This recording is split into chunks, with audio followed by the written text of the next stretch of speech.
Welcome to Financial Investing Radio, where you'll learn the secrets for consistent, high-probability returns in the financial markets for additional income to change your life.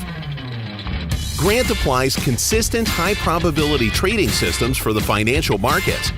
He's only recently started sharing these tried and true market secrets. As a gift to listeners, Grant is offering his roadmap to high-probability financial control. Go to financialinvestingradio.com and download yours today. Now, here's your host and trading veteran, Grant Larson.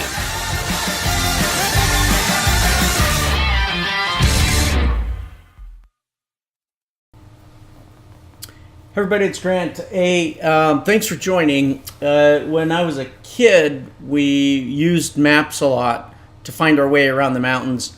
And, during my time trading, I have found that charts are a bit like maps, kind of like what you used to use as a kid. There are points on the chart where probabilities can be visualized. One of my early mentors told me, buy the probable and sell the improbable. Now, charts can help us to do that, but they're not the only thing, of course. But they can help us to see probable and improbable opportunities. So my question to you is, what kind of charts do you use to make your investment or your trading decisions? Are they charts based on time, or do you use charts based on price movement? What works for you? There are benefits to each. I actually use a combination of both. So for making trading and investing decisions, I use multiple time frames, and I look at market structure within those time frames. However, I also have tick and range-based charts as well, and that's with the purpose of illustrating price movement where time is a second-class citizen. And these kinds of charts are excellent to show channels of price movement and market structure. I don't specifically make trade or investment decisions from them, but they serve as input to the decision-making process. So, what kind of reliability can you have using charts to make trading decisions? At one point earlier in my trading journey, I looked closely at candlestick patterns. I'm sure we've all seen them.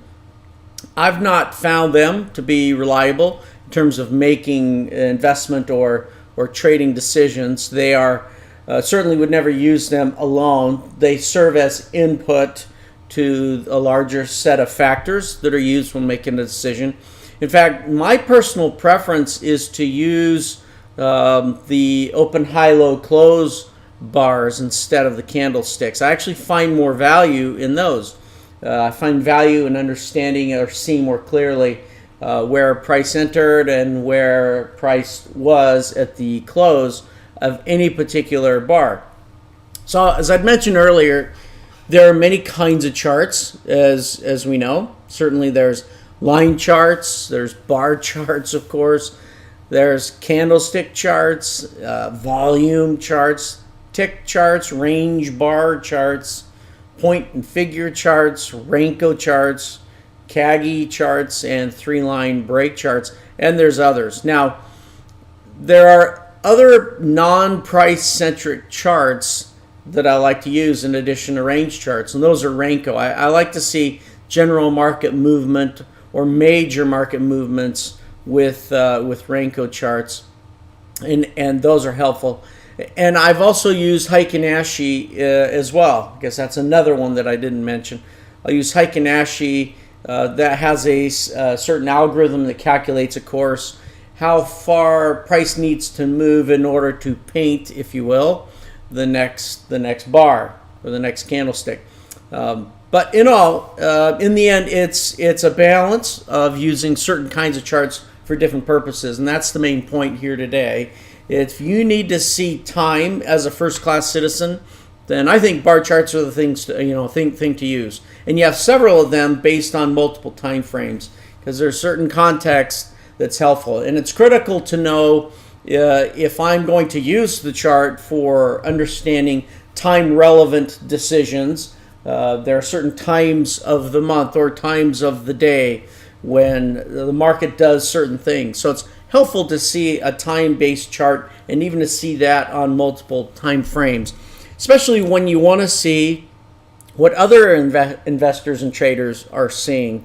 And so that it's extremely useful to know what the overall participants in the market are looking at and what are the common things that people are using. In addition to that, though, if you need to see, or if I need to see market structure, then it's range charts for me, or it's Renko charts, right, to help me see the structure. And I draw a lot of channels on those. And the channels help to see the bouncing back and forth of the price movement. Now, charting has its advantages, no doubt, but it can also fool the eyes, right, and give you a head fake. So the big market movers will try to lure you into trading a certain direction. One of the challenges with charts is it's easy to look back and say, oh yeah, I would have invested here or traded there. So you have to practice only focusing on the hard right edge of the chart, and it's a helpful daily activity, or if it's not daily for you, within some frequency, go back and practice making decisions on what you see at that particular moment. So I'm not talking anything about any of the additional kinds of things that you'd put on the chart, whether it's moving averages or whatever it might be. Just looking at the price movement alone and understanding what the structure is on that, and making practice decisions on trading. Extremely helpful activity in doing that. So, as I'd mentioned, charting has its activity, or it has its advantages, no doubt.